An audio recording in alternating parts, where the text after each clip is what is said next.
দেখবেন, কথা বুঝতে পারছেন আমার? তবে যদি সবাই বেঁচে থাকি অবশ্যই একদিন দেখা হবে নাকি? তো আমাকে কি, আমি তো এখন দেখেন আমি তো প্রত্যেক দিন আসি না, কথা বুঝতে পারছে? আমাকে কেউ দাওয়াত করেও নিতে পারে না, কথা বুঝতে পারছে? যাই হোক, তো আপনাদের এখন কষ্ট করি, দুঃখে করি, সুখে করি, কাজটা আমি করলাম, কথা বুঝতে পারছেন? আমাদের এখন সময় নেই, আমাদের এখন যাওয়ার পালা, কথা বুঝতে পারছেন? বুঝতে পারছেন, আজানের আগে আমাদের জায়গা মতো পৌঁছাতে হবে, কথা বুঝতে পারছেন? তো যাই হোক, দেখেন আপনারা যদি আমাকে খুশি মনে বিদায় দেন, আমি এটাই খুশি মনে বিদায় দিব, কথা বুঝতে পারছেন?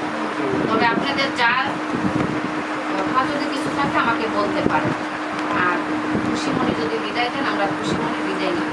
আর আপনাদেরও আমি খুশি মনে বিদায় দিলাম।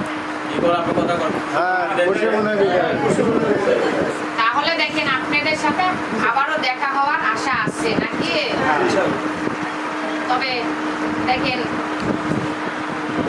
অর্জন না করে সুস্থ হলে, ফাতেমা সুস্থ হওয়ার সাথে দুই চারটা ভালো মনে কথা বলে সবাই বিদায় নেয়, কোনো টেনশন নেই, তাই না? কারণ আর কোথায় মৃত্যু আছে কেউ বলতে পারে না, পারে?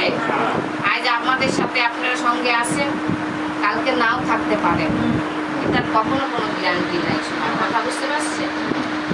তবে যাই হোক, এখন দেখেন ভাত, কথা বুঝতে পারছে? নিশে রাতে আপনাদের সাথে কথা বলতে পারছি।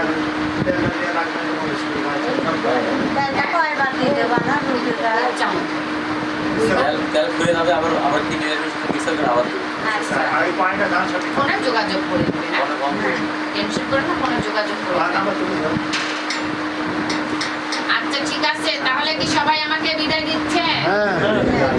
কারণ আমি আজকে আর কোনো কিছু ইয়ে করলাম না, খাবারগুলো আমি রেখে গেলাম আপনাদের মতো, আপনারা খুশি করতে পারেন, তাই না? যদি কেউ ভালো লাগে আপনারা ভাগযোগ করে খেতে পারেন, কোনো সমস্যা নেই। মিলে জেলে গেলে একটা কিলো 7 জনাকে খেতে পারে, তাই না?